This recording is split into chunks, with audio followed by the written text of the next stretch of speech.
إن الحمد لله نحمده ونستعينه ونستغفره ونعوذ بالله من شرور أنفسنا ومن سيئات أعمالنا من يهده الله فلا مضل له ومن يضلل فلا هادي له وأشهد أن لا إله إلا الله وأشهد أن محمدًا عبده ورسوله أرسله بالهدى ودين الحق ليظهره على الدين كله ولو كره المشركون اللهم صل على محمد وعلى آل محمد كما صليت على إبراهيم وعلى آل إبراهيم إنك حميد مجيد اللهم بارك على محمد وعلى آل محمد كما باركت على إبراهيم وعلى آل إبراهيم إنك حميد مجيد أما بعد فإن خير الحديث كتاب الله وخير الهدي هدي محمد صلى الله عليه وسلم وشر الأمور محدثاتها وكل محدثة بدعة وكل بدعة ضلالة وكل ضلالة في النار. أعوذ بالله من الشيطان الرجيم. بسم الله الرحمن الرحيم. يا أيها الذين آمنوا اتقوا الله حق تقاته ولا تموتن إلا وأنتم مسلمون. يا أيها الناس اتقوا ربكم الذي خلقكم من نفس واحدة وخلق منها زوجها وبث منهما رجالا كثيرا ونساء واتقوا الله الذي تساءلون به والأرحام إن الله كان عليكم رقيبا. أعوذ بالله من الشيطان الرجيم. ولتجدنهم أحرص الناس على حياة ومن الذين أشركوا يود أحدهم لو يعمر 1000 سنة وما هو بمزحزحه من العذاب أن يعمر والله بصير بما يعملون.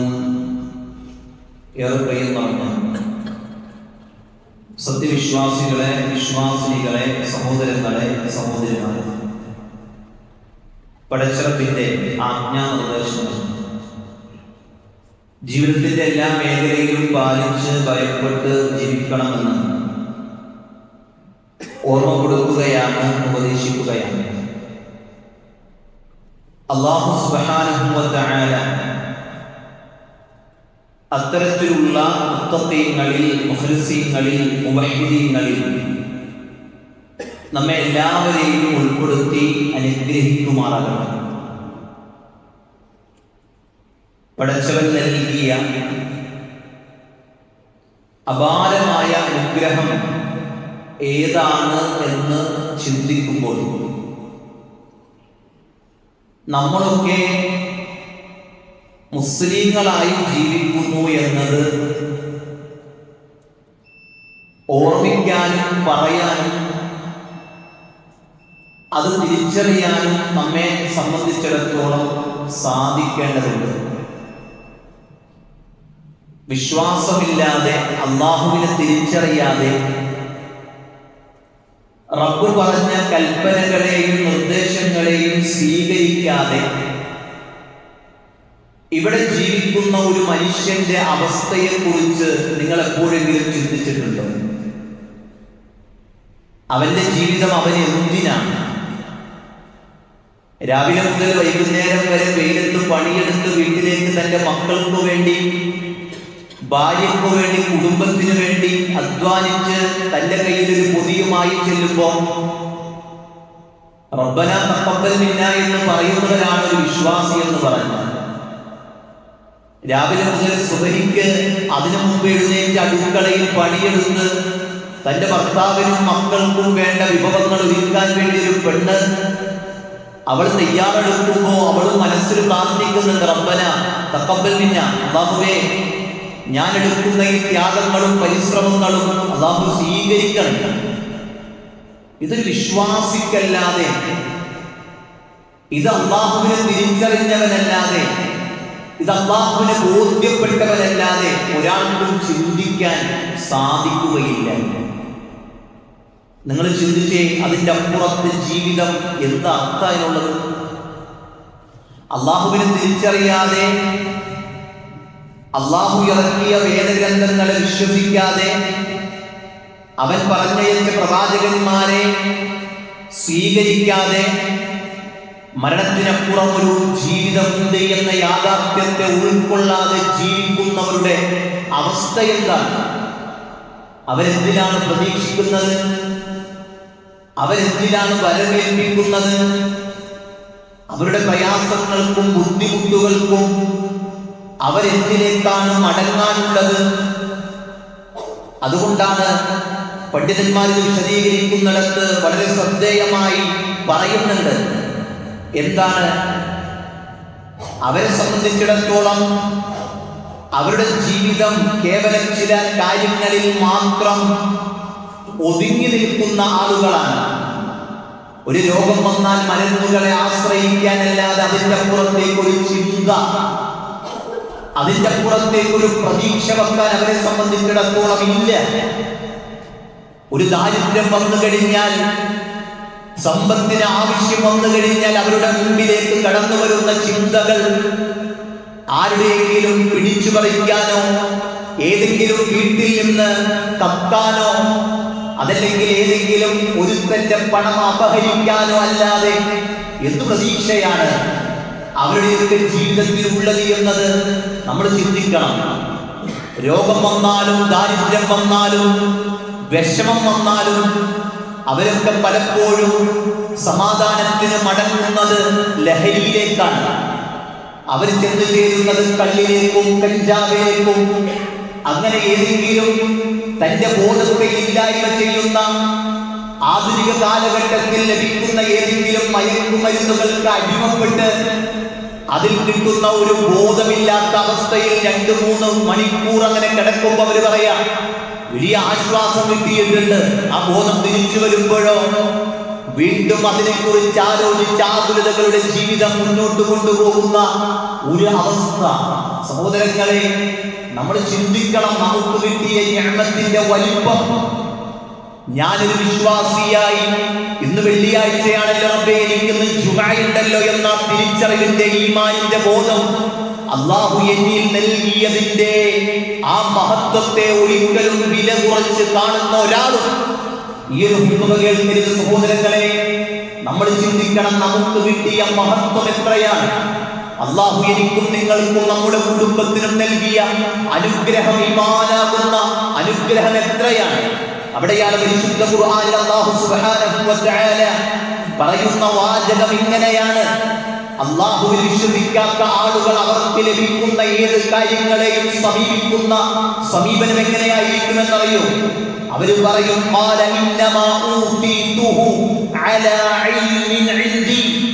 അവർക്ക് സമ്പത്ത് ലഭിക്കുമ്പോ, അവർക്ക് ആരോഗ്യമുള്ള ജീവിതം ഉണ്ടാകുമ്പോ, അവർക്ക് ഏതെങ്കിലും ദുനിയാവിന്റെ സൗകര്യങ്ങൾ വർദ്ധിക്കുമ്പോ അവര് പറയുന്ന മറുപടി എന്താ? ഇതൊക്കെ എന്റെ കഴിവുകൊണ്ട്, ഇതൊക്കെ ഞാൻ പരിശ്രമിച്ചുകൊണ്ട്, ഇതൊക്കെ ഞാൻ ഉണ്ടാക്കിയെടുത്ത എന്റെ കാര്യങ്ങളാണ് എന്നവർ ലഭിച്ച അനുഗ്രഹങ്ങളുടെ മേൽ, ലഭിച്ച സൗകര്യങ്ങളുടെ മേൽ അവരിങ്ങനെ അഹങ്കരിക്കുമെന്ന് പരിശുദ്ധ ഖുർആനിലൂടെ അല്ലാഹു സുബ്ഹാനഹു വ തആല പഠിപ്പിക്കുകയാണ്. സഹോദരങ്ങളെ, സ്വയം താൻ പോരിമ എന്ന് പറയുന്നത് കുഫാറുകളുടെ അടയാളമായി അവരുടെ അടയാളമായി അല്ലാഹു സുബ്ഹാനഹു വ തആല പരിശുദ്ധ ഖുർആനിൽ എടുത്തു കൊടുക്കുന്നു എന്നത് വിശ്വാസികളെ നമ്മളെ പേടിപ്പിക്കണം. എന്തേ? ഒരു ജീവിതത്തിന്റെ ഒരു നിമിഷത്തിൽ പോലും നമുക്ക് തോന്നാൻ പാടില്ല ഇത് ഞാൻ എന്തോ ആയിട്ടാണ്, ഇത് ഞാൻ വലിയ സംഭവമാണ്, ഞാനില്ലായിരുന്നെങ്കിൽ എന്റെ കുടുംബം എങ്ങനെ ജീവിച്ചേനെ, അതല്ലെങ്കിൽ എന്റെ മക്കൾ എങ്ങനെ കഴിഞ്ഞേനെ, എന്റെ ഭാര്യയുടെ മുഖത്ത് നോക്കി പറയുന്ന ചില ആളുകളുണ്ട്, ഭർത്താക്കന്മാരുണ്ട്, നീയൊക്കെ എന്റെ ചെലവിൽ ജീവിക്കുന്നത് കൊണ്ട് സുഖമായിട്ട് ജീവിക്കുന്നുണ്ട്. പറയാൻ പാടില്ല. നന്ദികേടിന്റെ വാചക, നന്ദികേടിന്റെ വർത്തമാനങ്ങൾ ഒരു മുഅ്മിനിന്റെ വായിൽ നിന്ന് വരില്ല. കാരണം അത് കുഫാറിന്റെ കാഫിരീങ്ങളുടെ വാചകമായി പരിശുദ്ധ ഖുർആനിൽ അല്ലാഹു സുബ്ഹാനഹു വ തആല എടുത്തു കൊടുക്കുന്ന കാര്യമാണ്. അതുപോലെ തന്നെ മരണത്തെക്കുറിച്ചും അല്ലാഹു സുബ്ഹാനഹു വ തആല പറയുന്നുണ്ട്. ഈ ദുനിയാവിൽ നിന്നുള്ള വേർപാടിനെ കുറിച്ച് അവരുടെ ചിന്ത എന്താണെന്നറിയോ? വലതജിദന്നഹും അഹ്റസൻ നാസി അലാ ഹയാത്തിൻ.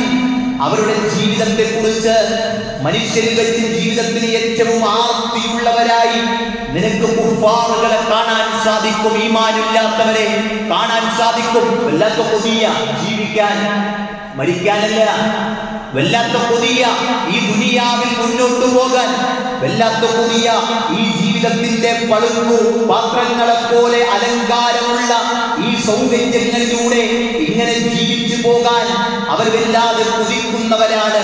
അല്ലദീന അശ്റകൂ, ആരാണ് അവര്? അല്ലാഹുവിൽ പങ്കു ചേർത്ത് അല്ലാഹുവിനെ ബഹുദൈവ ആരാധകരായി മുന്നോട്ടു പോകുന്ന ആളുകളെ കുറിച്ച് അല്ലാഹു സുബ്ഹാനഹു വ തആല പറയാം, യവദ്ദു അഹദുഹും, അവരിൽ ഒരുത്തൻ ആഗ്രഹിക്കും. എന്താണ് അവന്റെ ആഗ്രഹം? ലൗ യുഅമ്മറു അൽഫ സനത്തിൻ, ഞാനെങ്ങാനും 1000 വർഷം ഇവിടെ ജീവിച്ചിരുന്നെങ്കിലെന്ന് അവനിങ്ങനെ ആഗ്രഹിക്കുകയാണ്. എന്നിട്ട് എന്താ പറയാ? വമാ ഹുവ ബിമുസഹ്സിഹി മിനൽ അദാബ് അയ്യുഅമ്മർ, അവർ അവരുടെ ശിക്ഷയിൽ നിന്ന് ഒരിക്കലും അവർ അകറ്റിക്കളയുന്നതല്ല താനും. വല്ലാഹു ബസീറുൻ ബിമാ തഅമലൂൻ, നിങ്ങൾ പ്രവർത്തിച്ചു കൊണ്ടിരിക്കുന്ന ഏതേത് കാര്യങ്ങളുണ്ടോ അതൊക്കെ അല്ലാഹു കാണുന്നവനാണ്, നന്നായി കാണുന്നവനാണ്, അറിയുന്നവനാണ് എന്ന് പരിശുദ്ധ ഖുർആനിലൂടെ അല്ലാഹു സുബ്ഹാനഹു വ തആല പഠിപ്പിക്കുകയാണ്. അല്ലാഹുവില്ല എന്നും പരിശുദ്ധ ഖുർആനിൽ നിഷേധിച്ചു ദൂതന്മാരെ അംഗീകരിക്കാതെയും മരണത്തിനപ്പുറത്ത് മരണമില്ലാത്ത ജീവിതത്തെ കളിയാക്കിക്കൊണ്ട് ജീവിക്കുന്ന ആളുകളുണ്ടല്ലോ, അവരെ കുറിച്ച് അല്ലാഹു സുബ്ഹാനഹു വ തആല കാഫിറുകളെന്ന് പ്രത്യേകമായി പരിചയപ്പെടുത്തിയത്. സഹോദരങ്ങളെ, ആ ജീവിതത്തിൽ നിന്നൊരു വിശ്വാസിയുടെ ജീവിതത്തിന്റെ പ്രത്യേകത എന്താ? ഒരു വിശ്വാസിയുടെ ജീവിതത്തിന്റെ ആനന്ദം എന്താ? അവന്റെ ജീവിതം അല്ലാഹുവിനെ സ്മരിച്ചുകൊണ്ടുള്ളതാണ്. അതുകൊണ്ടാണ് പരിശുദ്ധ ഖുർആനിൽ കാഫിറുകളെ കുറിച്ച് അല്ലാഹു പറഞ്ഞത്, നസുല്ലാഹ്, അവർ അല്ലാഹുവിനെ അവിസ്മരിച്ചു, അവർ അല്ലാഹുവിനെ പരിഗണിച്ചില്ല. അതുകൊണ്ട് തന്നെ വനസിയഹും, അവരെയും അല്ലാഹു അവഗണിക്കുമെന്ന് പരിശുദ്ധ ഖുർആനിലൂടെ അല്ലാഹു സുബ്ഹാനഹു വ തആല നമ്മെ പഠിപ്പിക്കുന്നുണ്ട്. അതുകൊണ്ട് ചിന്തിക്കണം, ആലോചിക്കണം. അല്ലാഹുവിനെ പരിഗണിക്കുന്ന, റബ്ബിനെ പരിചയപ്പെടുന്ന, അല്ലാഹുവിനെ സ്വീകരിക്കുന്ന, അല്ലാഹുവിലേക്കെല്ലാം ചേർത്തി പറയുന്ന അവസ്ഥ എനിക്കും നിങ്ങൾക്കും ഉണ്ടോ? എന്റെ കുട്ടിക്ക് ഒരു മിഠായി കൊടുക്കുമ്പോ മോളെ മോനെ അല്ലാഹുവിനെ സ്തുതിക്കണട്ടോ എന്ന് പറയാൻ എനിക്ക് സാധിച്ചിട്ടുണ്ടോ? വീട്ടിലേക്ക് വൈകുന്നേരത്തെ ചായക്കുള്ള കടിയുമായി ചെല്ലുമ്പോ ഭാര്യയോട് പറയാൻ പറ്റിയിട്ടുണ്ടോ? പറയണേ അൽഹംദുലില്ലാഹ്, അല്ലാഹു ആയുസ്സും ആരോഗ്യവും ജീവിതത്തിൽ ബർക്കത്ത് നൽകിയത് കൊണ്ടിതാ എനിക്ക് ഈ അന്നം കൊണ്ടുവരാൻ സാധിച്ചു എന്ന് പറഞ്ഞ് അല്ലാഹുവിലേക്ക് ചേർത്ത് പറയാൻ എനിക്കും നിങ്ങൾക്കും സാധിക്കുന്നുണ്ടോ? ഉണ്ടെങ്കിൽ ഈമാനുള്ള വിശ്വാസിയുടെ ഗുണത്തിൽ നമ്മുടെ വിശ്വാസത്തിന്റെ ലാഞ്ചനയില്ലാത്ത, വിശ്വാസത്തിന്റെ കൃത്യമായിട്ടുള്ള ബോധമുള്ള ഒരു മനസ്സ് നമുക്കുണ്ട് എന്നതാണ് അവിടെ നിന്നൊക്കെ നമ്മൾ മനസ്സിലാക്കേണ്ടത്. സഹോദരങ്ങളെ, പരിശുദ്ധ ഖുർആനിലൂടെ അല്ലാഹു സുബ്ഹാനഹു വ തആല പറയുന്നുണ്ട്, എന്താണ് ഒരു വിശ്വാസിക്ക് അല്ലാഹു നൽകിയ കാര്യം? അവന്റെ ശരീരത്തിൽ ഓടുന്ന രക്തവും അവന്റെ ശരീരത്തിലെല്ലാം നിലക്കും അവന്റെ ആരോഗ്യത്തെ അല്ലാഹു സംവിധാനിച്ചപ്പോ മാനസികമായിട്ടുള്ള നിയന്ത്രണത്തിൽ ജീവിതത്തെ അല്ലാഹു ഏറ്റെടുത്തില്ലായിരുന്നെങ്കിൽ അവനെങ്ങനെ വിശ്വാസിയാകാനാ? സഹോദരങ്ങളെ, ഹൃദയത്തെ റബ്ബ് സുബ്ഹാനഹു വ തആല അവന്റെ വിരലുകൾക്കിടയിലാണ് വെച്ചതെന്ന് ഹബീബുനാ മുഹമ്മദ് റസൂലുള്ളാഹി സ്വല്ലല്ലാഹു അലൈഹി വസല്ലമ ഇസ്ലാമിന്റെ പേര് പറഞ്ഞ് മുസ്ലിം നാമധാരിയായി നിസ്കരിക്കാത്ത, നോമ്പെടുക്കാത്ത, അല്ലാഹുവിനെ യഥാവിധി അംഗീകരിക്കാത്ത എത്രയെത്ര മനുഷ്യന്മാരാണ് ലോകത്ത് ജീവിച്ചു കൊണ്ടിരിക്കുന്നത്. സഹോദരങ്ങളെ, അല്ലാഹുവിന്റെ വിരലുകൾക്കിടയിൽ അവന്റെ ഹൃദയം തുറന്നു വെക്കുമ്പോൾ അതെങ്ങാനും തിരിച്ചു കളഞ്ഞാൽ നാളെ ഈ കേച്ചേരി പള്ളിയുടെ മുമ്പിലൂടെ ജുമഅയുടെ സമയത്ത് ഇങ്ങനെ നടന്ന് പള്ളിയിൽ കയറാത്തൊരു സാഹചര്യം അല്ലാഹ് നമുക്കുണ്ടാക്കിയാൽ സഹോദരങ്ങളെ, ഇത്ര നേരം വേണ്ട. അവിടെയാണ് അല്ലാഹുവിന്റെ റസൂൽ പറഞ്ഞത് പ്രാർത്ഥിക്കണം. എന്താ പ്രാർത്ഥിക്കണ്ടേ? അല്ലാഹുമ്മ യാ മുഖല്ലിബൽ ഖുലൂബ് സബ്ബിത് ഖൽബി അലാ ദീനിക എന്ന് ധാരാളമായി പ്രാർത്ഥിക്കണം. ഹബീബുനാ മുഹമ്മദ് റസൂലുള്ളാഹി സ്വല്ലല്ലാഹു അലൈഹി വസല്ലമ അവിടെ അധികമായി പ്രാർത്ഥിച്ച പ്രാർത്ഥനയാണ് അല്ലാഹുമ്മ യാ മുഖല്ലിബൽ ഖുലൂബ് സബ്ബിത് ഖൽബി അല്ലെങ്കിൽ സബ്ബിത് ഖുലൂബന അലാ ദീനിക എന്ന് പ്രാർത്ഥിക്കാൻ നമുക്ക് എപ്പോഴും സാധിക്കണം. സഹോദരങ്ങളുടെ, ഈമാനുള്ള വിശ്വാസിയുടെ ജീവിതം എങ്ങനെയാണ്?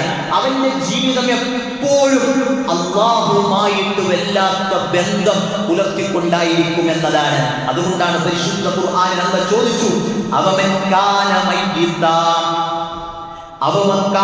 മൈതൻ ഫഅഹ്യൈനാഹു.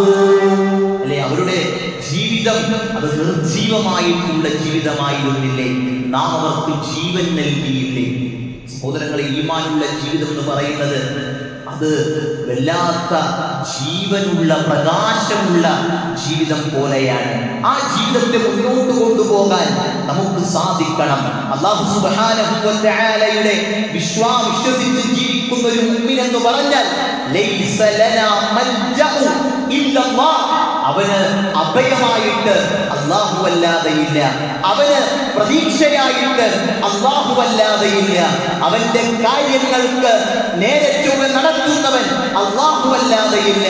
അവന് രോഗം ബാധിച്ചാൽ ആ രോഗം മാറ്റുന്നവൻ അല്ലാഹു അല്ലാതെയില്ല. അങ്ങനെ എല്ലാ നിലക്കും അവന്റെ ജീവിതത്തിൽ അവൻ ആ റബ്ബിലേക്ക് അടുത്തവനായിരിക്കും. ഇദാ മറത്ത, നിനക്ക് രോഗം വന്നു കഴിഞ്ഞാൽ ഫദ്ഉ, നീ പ്രാർത്ഥിക്കണം. ആരോട്? അശ്ശാഫി, രോഗം മാറ്റുന്നവനായിട്ടുള്ള അല്ലാഹു സുബ്ഹാനഹു വ തആലയോട്. വഇദാ ഇഫ്തഖറത, നിനക്ക് ദാരിദ്ര്യം വന്നു കഴിഞ്ഞാൽ ഫദ്ഉ അൽ-ഗിനാ, അൽ-ഗനി, അതെ, നീ പ്രാർത്ഥിക്കണം. ആരോട്? ധന്യനായ, ഐശ്വര്യപൂർണനായ, എല്ലാ സമ്പത്തിന്റെയും ഖജനാവിന് ഉടമസ്ഥനായിട്ടുള്ള അല്ലാഹുവിലേക്ക് നീ പ്രാർത്ഥിക്കണം. നീ ദരിദ്രനാണെങ്കിൽ വഇദാ ദഅഫത, നീ ദുർബലനായി കഴിഞ്ഞാൽ ഫദ്ഉ അൽ-ഖവി, അതേ ശക്തനായ, എല്ലാറ്റിനും കഴിവുള്ള ആ റബ്ബിലേക്ക് നീ ദുആ ചെയ്യണം. അത് വിശ്വാസിയുടെ നിലപാടാണ്. നിനക്ക് അസ്വസ്ഥതകൾ ഉണ്ടായി കഴിഞ്ഞാൽ, ബുദ്ധിമുട്ടുകൾ ഉണ്ടായി കഴിഞ്ഞാൽ ഫദ്ഉ അൽ-മുജീബ, ഉത്തരം നൽകുന്നവരിലേക്ക് നീ നിന്റെ പ്രാർത്ഥനകളെ തിരിച്ചുവിടണം എന്ന് പഠിപ്പിക്കുകയാണ്. അതുപോലെ തന്നെ നിന്റെ ഏത് സമയത്തും, ഏത് മിനിറ്റിലും, ഏത് സെക്കൻഡിലും ആ റബ്ബിലേക്ക് എങ്ങനെയുള്ള അൽ ഹയ്യായിട്ടുള്ള, അൽ ഖയ്യൂമായിട്ടുള്ള, എന്നും ജീവിച്ചിരിക്കുന്ന, എല്ലാം നിയന്ത്രിക്കുന്ന ആ റബ്ബിലേക്ക് നിനക്ക് മടങ്ങാൻ, ആ റബ്ബിനെ പ്രതീക്ഷിക്കാൻ നിനക്ക് സാധിക്കണം. അതുകൊണ്ടല്ലേ പരിശുദ്ധ ഖുർആനിൽ അല്ലാഹു സുബ്ഹാനഹു വ തആല നമുക്കൊക്കെ കാണാതെ അറിയുന്ന ഒരു ആയത്ത് സൂറത്ത് ഗാഫിറിലെ 60-ാമത്തെ ആയത്തിലൂടെ അല്ലാഹു സുബ്ഹാനഹു വ തആല പറയാം, വഖാല റബ്ബുക്കും, വല്ലാത്തൊരായത്താണ്. വഖാല റബ്ബുക്കും, നിങ്ങളുടെ റബ്ബ് പറഞ്ഞു. എന്താ പറഞ്ഞേ? ഉദ്ഉനി, നിങ്ങൾ എന്നോട് ദുആ ചെയ്യും, നിങ്ങൾ എന്നോട് ദുആ ചെയ്യും, അസ്തജിബ് ലക്കും, ഞാൻ നിങ്ങൾക്ക് ഉത്തരം നൽകാം. സഹോദരങ്ങളെ, ഈ വാഗ്ദാനം രണ്ടാളാണ്. അവരോട് എഴുന്നേറ്റ ഖുത്ബ ഷറൈ, അല്ലേ? കുറച്ചുകൂടി മണ്ടാതിരുന്നവർ എഴുന്നേറ്റ് അല്ലാഹ് പറയാ, വഖാല റബ്ബുക്കും ഉദ്ഉനി, നിങ്ങളുടെ റബ്ബ് പറയാ ഉദ്ഉനി, നിങ്ങൾ എന്നോട് ദുആ ചെയ്യ്, നിങ്ങൾ എന്നോട് പ്രാർത്ഥിക്ക്. സഹോദരങ്ങളെ, വിഷമം വന്നപ്പോ അടുത്ത കൂട്ടുകാരനെ വിളിച്ച് അവനോട് ചേർത്ത് പിടിച്ച് 1 മണിക്കൂറും 2 മണിക്കൂറും ഒക്കെ ഇരുന്ന് വിഷമങ്ങൾ പറഞ്ഞിട്ടില്ലേ നമ്മൾ? ഇല്ലേ സഹോദരങ്ങളെ? ആ പറച്ചിൽ റബ്ബിനോട് പറയാൻ നമുക്ക് പറ്റിയിട്ടുണ്ടോ? ഉണ്ടോ? ഒന്ന് ആലോചിച്ച് ചിന്തിച്ചു. അള്ളാഹുവിനോട് നിങ്ങൾ ഇങ്ങനെ ഒന്ന് ചിന്തിച്ച്, ഒന്നുവെടുത്ത് ഖിബ്ലക്ക് നേരെ തിരിഞ്ഞിരുന്ന് 2 കൈകൾ ഉയർത്തി അള്ളാഹുവിനോട് പ്രാർത്ഥിക്കാൻ വേണ്ടി ഹംദും സ്വലാത്തും ചൊല്ലി അള്ളാഹുവിന്റെ മുമ്പിൽ എന്റെ ആവശ്യങ്ങളെ പറയാൻ, എന്റെ പരലോക ജീവിതത്തിന്റെ വിജയത്തിന് വേണ്ടി എത്ര നേരം സമയം ചെലവഴിക്കാൻ നമുക്ക് പറ്റിയിട്ടുണ്ട്?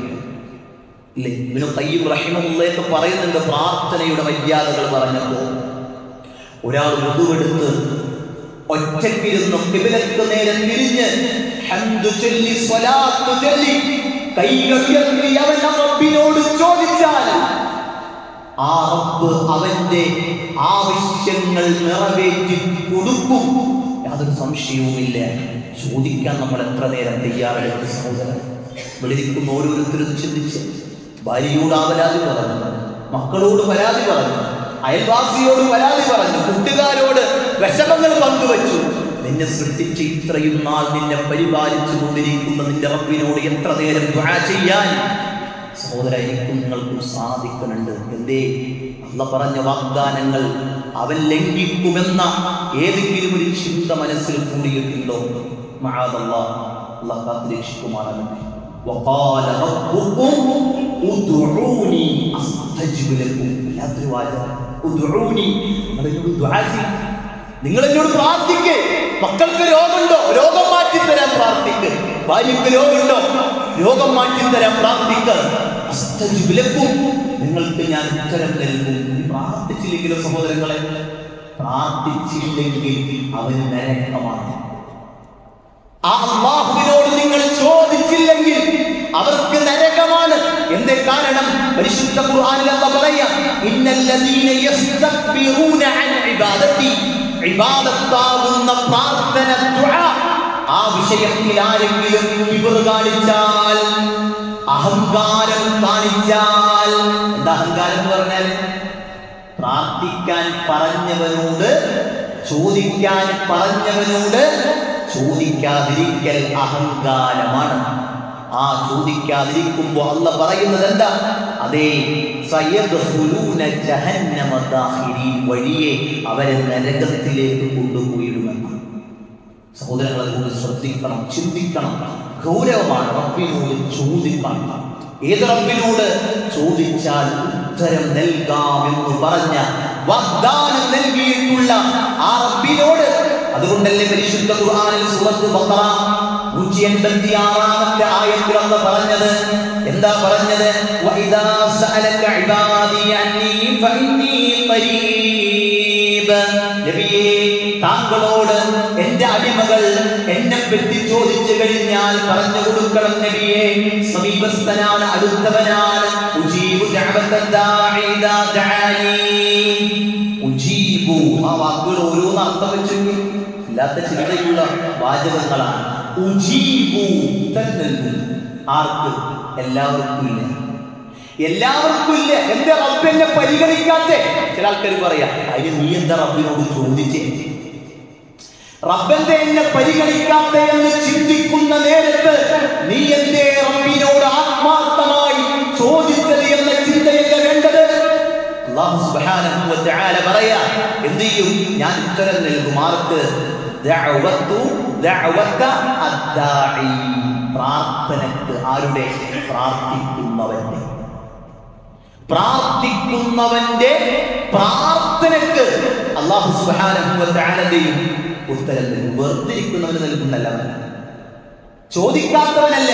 ചോദിക്കാത്തവർക്ക് അല്ലാഹ് നൽകും. പക്ഷേ ആ റബ്ബിനോട് ചോദിക്കുന്നവർക്കുള്ള മറുപടിയായിട്ട് അല്ലാഹ് പറയാം, ചോദിക്കുന്നവർക്ക് ആ ചോദ്യത്തിന് ഉത്തരം നൽകും. ഇദാ ദഅാനി, അവനെന്നോട് ദുആ ചെയ്തു കഴിഞ്ഞാൽ, അതുകൊണ്ട് വിശ്വാസികൾ അല്ലാഹ് ചോദിക്കുന്ന ചോദ്യം എന്താണെന്നറിയോ? റബ്ബിന്റെ ചോദ്യം എന്താണെന്നറിയോ? ഖുദ്സിയായ ഹദീസിലൂടെ അല്ലാഹു സുബ്ഹാനഹു വ തആല ചോദിക്കുന്നുണ്ട്. എന്താ ഖുദ്സിയായ ഹദീസ് എന്ന് പറഞ്ഞാൽ? ഹദീസിൽ ഖാലല്ലാഹ്, ഹദീസിന്റെ ഗ്രന്ഥത്തിൽ ഖാലല്ലാഹ്, അല്ലാഹ് പറഞ്ഞു എന്ന് പറഞ്ഞിട്ടായിരിക്കും അത് കാണുന്നത്. അതിനെ ഖുദ്സിയായ ഹദീസ് എന്ന് പറയാം. ഖാലല്ലാഹ്, അല്ലാഹ് പറഞ്ഞു. ഹദീസിൽ അങ്ങനെ വരേണ്ടത് ഖാല റസൂലുള്ളാഹി സ്വല്ലല്ലാഹു അലൈഹി വസല്ലം, അങ്ങനെയല്ലേ ഹദീസിൽ വരണ്ടേ? അവിടെ മറിച്ച് എന്തായിരിക്കും? ഖാലല്ലാഹ്, അല്ലാഹ് പറഞ്ഞു. അങ്ങനെ പറയുന്ന ഹദീസുകളാണെന്ന് പറയാം ഖുദ്സിയായ ഹദീസ് എന്ന് പറയാം. അങ്ങനെ ഒരു ഹദീസ് നബി സല്ലല്ലാഹു അലൈഹി വസല്ലം അവിടെ നിന്ന് പറഞ്ഞു തരാം. അല്ലാഹ് പറയാ, ഇബാദീ, എന്റെ അടിമകളെ. പറയുന്ന വാചകങ്ങളൊക്കെ ശ്രദ്ധിച്ചിട്ടോ. കുല്ലുക്കും ളാല്ലുൻ, നിങ്ങളൊക്കെ വഴിപിഴച്ചവരായിരുന്നു, നിങ്ങളൊക്കെ നരകത്തിലേക്ക് പോകുന്ന തരത്തിൽ വഴികേടിലായിരുന്നു, ഹിദായത്ത് നിങ്ങൾക്കുണ്ടായിരുന്നില്ല. ഇല്ലാ മൻ ഹദൈതുഹു, ഞാൻ ഹിദായത്ത് നൽകിയിട്ടല്ലാതെ. നമ്മളൊക്കെ സ്വർഗത്തിലേക്ക് പോകാൻ ഉതകുന്ന ഹിദായത്തിന്റെ വഴി അല്ലാഹു നമുക്ക് നൽകിയിട്ടല്ലാതെ നമ്മളൊന്നും നേരായിട്ടില്ല. നമ്മളൊക്കെ വഴിപിഴച്ച മാർഗത്തിലായിരുന്നു. അല്ലാഹു നമുക്ക് ഹിദായത്ത് നൽകി, അല്ലേ? രണ്ടാമതെന്ന് പറയാം, അതുകൊണ്ട് നിങ്ങൾ എന്ത് ചെയ്യണമെന്നറിയോ? ഫസ്തഹ്ദൂനി അഹ്ദിക്കും, നിങ്ങൾ എന്നോട് ഹിദായത്തിനെ ചോദിക്ക്, നിങ്ങൾക്ക് ഞാൻ ഹിദായത്തിനെ നൽകാം. നിങ്ങൾ എന്നോട് ഹിദായത്തിനെ ചോദിക്ക്, ഞാൻ നിങ്ങൾക്ക് ഹിദായത്ത് നൽകാം. വീണ്ടും അല്ലാഹു പറയുന്നു, യാ ഇബാദി കുല്ലുക്കും ജാഇഉൻ, എന്റെ അടിമകളെ, നിങ്ങളൊക്കെ വിശന്നിരിക്കുന്നവരായിരുന്നു, പട്ടിണിയിലായിരുന്നു. ഇല്ലാ മൻ അതഅംതഹു, ഞാൻ നിങ്ങൾക്ക് ഭക്ഷിപ്പിച്ചിട്ടല്ലാതെ. അതുകൊണ്ട് ഫസ്തഈനൂനി അത്ഇമുക്കും, നിങ്ങൾ എന്നോട് ഭക്ഷണം ചോദിക്ക്, ഞാൻ നിങ്ങൾക്ക് ഭക്ഷണം നൽകാം. യാ ഇബാദി, എന്റെ അടിമകളെ, കുല്ലുക്കും ആരി, നിങ്ങളൊക്കെ നഗ്നരായിരുന്നു, വസ്ത്രമില്ലാത്തവരായിരുന്നു. ഇല്ലാ മൻ കസൗതുഹു, ഞാൻ നിങ്ങൾക്ക് വസ്ത്രം ഉടുപ്പിച്ചിട്ടല്ലാതെ. അതുകൊണ്ട് തന്നെ ഫസ്തക്സൂനി അക്സുക്കും, നിങ്ങൾ എന്നോട് വസ്ത്രത്തെ നിങ്ങൾ ചോദിക്കുക, ഞാൻ നിങ്ങൾക്ക് വസ്ത്രം നൽകാം. യാ ഇബാദി ഇന്നക്കും തുഖ്തിഊന ബില്ലൈലി വന്നഹാർ, നിങ്ങൾ രാവും പകലും ഇങ്ങനെ പാപങ്ങൾ ചെയ്തുകൊണ്ടിരിക്കുന്നവരായിരുന്നു. വഅന അഗ്ഫിറു ദുനൂബ ജമീആ, നിങ്ങളുടെ എല്ലാ പാപങ്ങളെയും ഞാൻ പുറത്തു നൽകാം. എന്ത് ചെയ്യണം? ഇസ്തഗ്ഫിറൂനി അഗ്ഫിർ ലക്കും, നിങ്ങൾ എന്നോട് ഇസ്തിഗ്ഫാറിനെ ചോദിച്ചോ, ഞാൻ നിങ്ങൾക്ക് ഇസ്തിഗ്ഫാറിനെ നൽകാം. അല്ലാഹു സുബ്ഹാനഹു വ തആല നമ്മളോട് പറയും, എത്ര സ്നേഹനിധിയാണ് നമ്മുടെ റബ്ബ്, എത്ര ഇഷ്ടമാണ് നമ്മോടുള്ളത്. അതുകൊണ്ടാണ് നമ്മളെയൊക്കെ ഈമാനുള്ളവരാക്കിയത് എന്ന തിരിച്ചറിവ് സഹോദരങ്ങൾ നമ്മളെ സംബന്ധിച്ചിടത്തോളം ഉണ്ടാകണം. അല്ലാഹു സുബ്ഹാനഹു വ തആല ഒരു വിശ്വാസി അവന്റെ ജീവിതത്തിന്റെ മഹത്വം മനസ്സിലാക്കി അതുപോലെ ജീവിക്കാൻ നമുക്കൊക്കെ തൗഫീഖ് പ്രദാനം ചെയ്യും.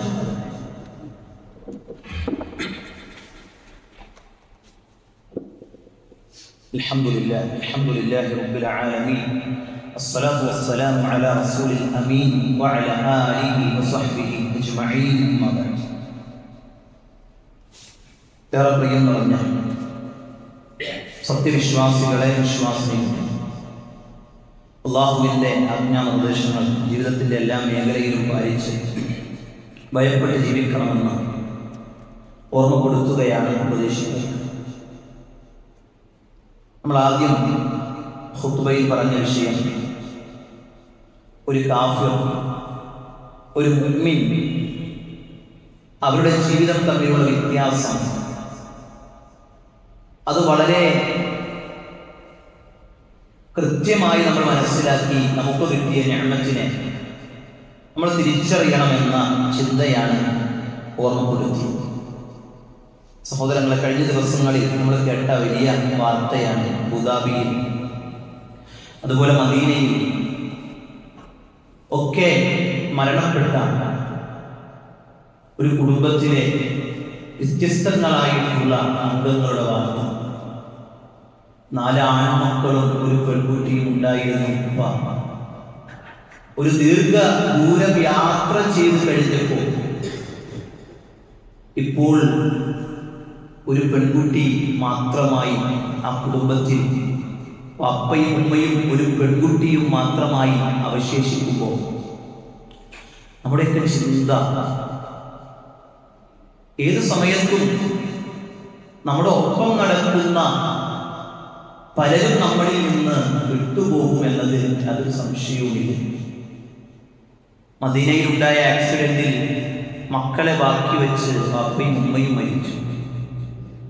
വ്യത്യസ്തങ്ങളായ രൂപത്തിലാണ് അല്ലാഹു ചില ഇടങ്ങളിൽ ഇടപെടുന്നത് എന്നത് നമ്മൾ മനസ്സിലാക്കണം.